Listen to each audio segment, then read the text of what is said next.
What if I told you that before you were born, you sat down with spiritual guides and carefully planned every major challenge, relationship, and lesson you'd face in this lifetime? That every struggle you've endured, every person who's broken your heart, and every obstacle that's tested your limits was actually chosen by your own soul as part of an intricate plan for growth. This isn't some New Age fantasy. It's an ancient understanding that's been preserved in spiritual texts for thousands of years. And today, we're diving deep into the most profound secret about human existence: how your soul orchestrated this entire life experience before you ever took your first breath. Hit that like button if you're ready to discover why you chose the exact life you're living. And don't forget to subscribe, because what I'm about to share will completely transform how you see every challenge and blessing in your path. Your existence isn't some cosmic accident. You're not randomly stumbling through life, collecting experiences like souvenirs. Every moment, every encounter, every seemingly impossible situation you've faced, it's all part of something far more magnificent than you've ever imagined. The ancient texts speak of something called the Wheel of Life, a cosmic cycle where souls journey through countless incarnations, each one perfectly designed to unlock deeper levels of consciousness. This isn't just mystical poetry, it's the fundamental operating system of spiritual evolution. Think about it. Have you ever met someone and felt like you'd known them forever? Have you ever found yourself inexplicably drawn to certain places, certain types of people, or facing the same patterns over and over again? That's not coincidence. That's your soul recognizing the curriculum it designed for itself. But here's where it gets really mind-blowing. Before each incarnation, your soul doesn't just randomly pick a life like choosing a movie on Netflix. It goes through an incredibly detailed planning process, working with spiritual guides and other evolved beings to craft the perfect set of circumstances for its next level of growth.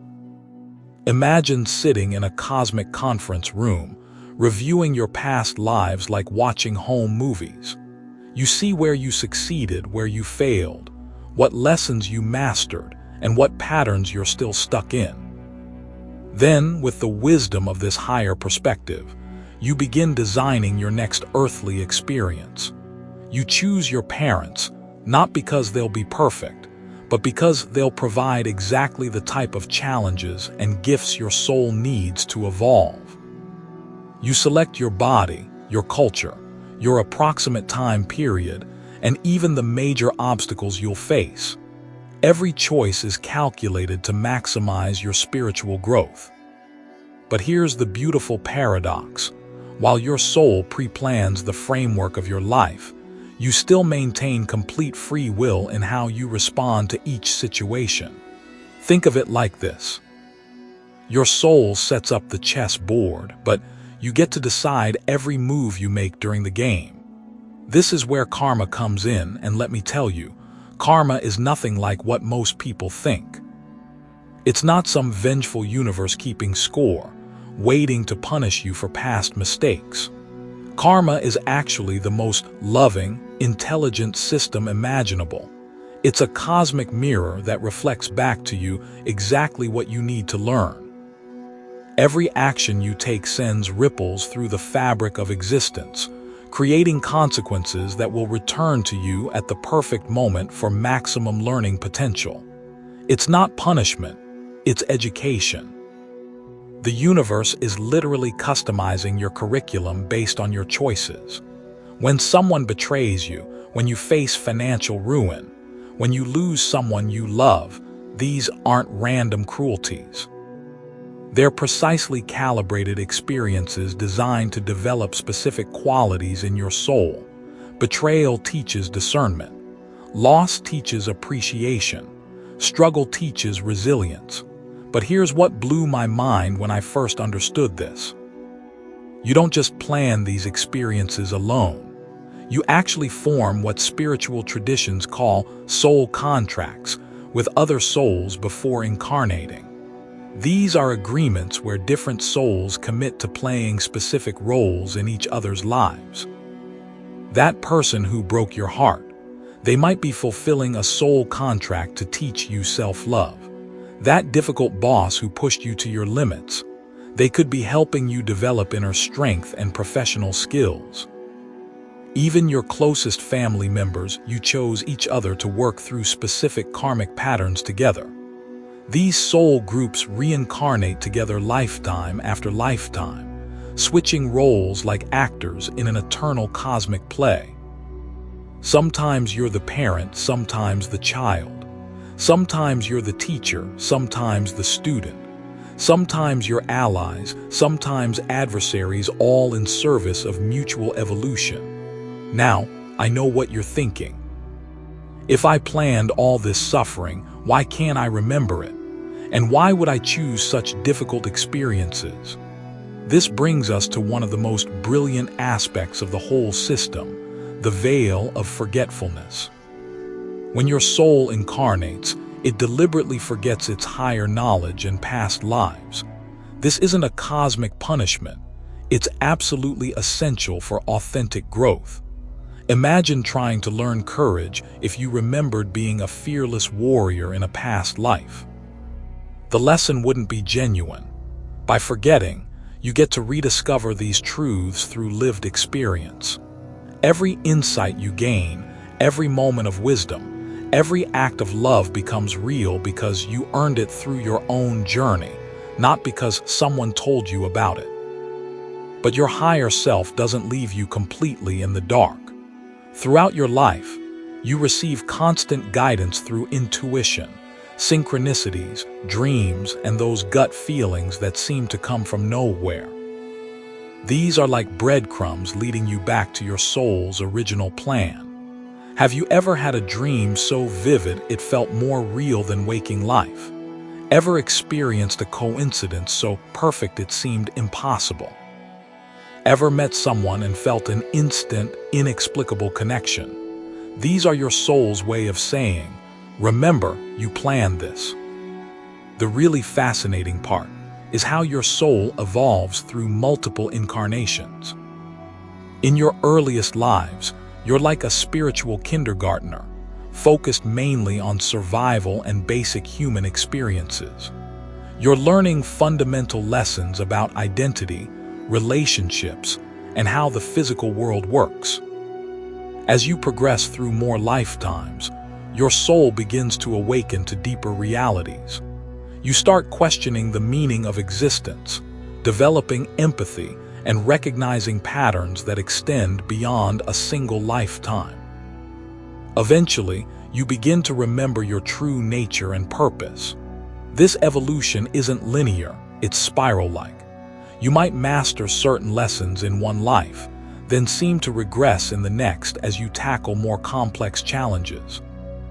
Sometimes a soul that's achieved great wisdom will choose a particularly difficult incarnation to rapidly accelerate its growth. Think of it like a video game where each level gets progressively more challenging. The obstacles get tougher, but so do your abilities. What seemed impossible in your early incarnations becomes manageable as your soul develops greater wisdom and strength. Between each lifetime, your soul goes through what's called the interlife, a period of review, rest, and planning in the spiritual realms. This is where you get that higher perspective I mentioned earlier. You're temporarily freed from the limitations of physical existence and can see the bigger picture of your soul's journey. During this time, you work with spiritual counselors to review your past life. You experience every interaction from all perspectives, feeling not just your own emotions, but the impact you had on everyone you encountered. This isn't judgment from external sources. It's your own soul recognizing areas for improvement. Imagine watching your entire life like a movie, but experiencing every scene from the viewpoint of every person involved. Suddenly, You understand why certain people reacted the way they did, why specific events unfolded as they happened, and how your choices affected the whole web of relationships around you. This review process allows your soul to identify patterns it wants to work on in the next incarnation. Maybe you struggled with anger in your past life, so you plan experiences that will teach you patience. Perhaps you were overly selfish, so you design circumstances that will develop your compassion. The planning phase is incredibly detailed. Your soul considers not just personal growth, but how it can serve the collective evolution of humanity. Some souls choose incarnation specifically to advance science, art, or spiritual understanding. Others focus on healing, teaching, or simply being examples of love in action. Your soul might decide to incarnate during a specific historical period, because the challenges of that era offer unique learning opportunities. Living through war might teach lessons about peace. Experiencing poverty might develop appreciation and resourcefulness. Being born into privilege might provide opportunities for service and wisdom. Even your physical body is chosen with purpose. Some souls select healthy, attractive bodies to focus on inner development without physical distractions. Others choose bodies with limitations or illnesses as tools for specific lessons, perhaps learning patience, developing inner strength, or teaching others about compassion. But here's something most people don't realize. Your soul doesn't always choose the easiest path for growth. Sometimes the fastest way to evolve is through intense challenges that force rapid development. A soul might choose a particularly difficult incarnation because it's ready to make a quantum leap in consciousness. This explains why some of the most spiritually advanced people you meet have often faced the greatest hardships. Their souls chose accelerated learning programs, knowing they had the strength to handle intense challenges and transform them into wisdom. As your soul progresses through many incarnations, it gradually develops what we might call spiritual maturity. It begins to operate more from love than fear, more from wisdom than reactivity. It starts to see through the illusions that trap younger souls. Things like believing happiness comes from external circumstances, or that other people are separate from yourself. Eventually, your soul reaches a level where it no longer needs to reincarnate out of karmic necessity. It has resolved its major patterns, developed essential spiritual qualities, and awakened to its true nature. At this point, reincarnation becomes a choice rather than a requirement. Some highly evolved souls choose to continue incarnating to serve humanity's awakening. These are the great teachers, healers, and spiritual guides who appear throughout history, beings like Buddha, Jesus, Krishna, and countless other enlightened masters who return not for their own growth, but to help lift others. These masters demonstrate what's possible for every soul. They show us that the ultimate goal isn't to escape the physical world, but to transform it through the power of awakened consciousness. They prove that every soul can eventually transcend the cycle of unconscious reincarnation and become a conscious participant in cosmic evolution. But you don't need to wait for some future lifetime to begin this awakening process. Right now, in this very incarnation, you can start remembering who you really are and why you chose to be here. Every challenge you face is an opportunity to recognize the wisdom your soul embedded in your life experience. That difficult relationship, it's teaching you boundaries or unconditional love. That career setback, it's redirecting you toward your true purpose. That health challenge, it's developing your inner strength or teaching you to value life more deeply. When you begin to see your life through this lens, everything changes. Victims become teachers, obstacles become opportunities, Enemies become unconscious allies in your growth. You start to recognize the profound intelligence orchestrating every aspect of your experience. This doesn't mean you become passive or stop working to improve your circumstances. Understanding your soul's plan actually empowers you to respond more wisely to life's challenges. You realize that while you can't always control what happens to you, you can always choose how you respond, and that choice determines your spiritual evolution. The most beautiful aspect of this understanding is recognizing that everyone around you is also on their own soul journey. That person who annoys you is working through their own lessons. That friend who inspires you is demonstrating qualities their soul has developed over many lifetimes. Suddenly, judgment transforms into compassion. Competition becomes collaboration. Fear dissolves into love. You start to see the magnificent tapestry of interconnected souls, all supporting each other's growth, even when they don't consciously realize it. This is the ultimate secret hidden in the ancient texts. We're all one consciousness exploring itself through countless individual experiences. Every soul's journey contributes to the evolution of the whole. Your personal awakening doesn't just transform your own life. It sends ripples of higher consciousness throughout the entire human collective. So the next time you face a challenge that seems too difficult, remember that your soul chose this experience because it knew you were ready for it. The next time someone hurts you, consider that they might be fulfilling a soul contract to help you develop forgiveness. The next time you feel lost or confused, trust that your higher self is guiding you exactly where you need to go.